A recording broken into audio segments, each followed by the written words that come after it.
7.8 magnitude na lindol ang sumalubong sa unang araw ng pasukan sa Mindanao Region. Na ang kinitil ng lindol nitong Lunes.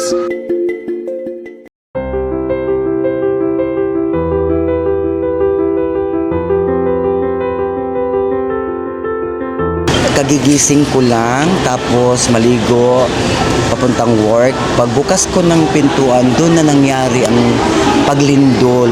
Ayak ako tapos nahimatay ako mga 5 minutes tapos umiyak. Tapos wala akong masabi doon, tahimik lang, hindi ko mapigilan sa sarili.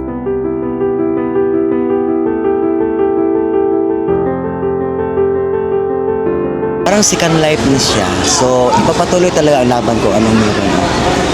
Nagmagdasal na lang at magpasalamat na walang nangyayari. Okay lang to experience yan, experience. Yung palang araw makakumubuan din. Ma'am Senator Caneveria, maraming salamat sa pagbisita, pagsuporta sa amin, sa pambigyan kami ng mga konting tulong. Maraming salamat sa inyo. God bless you.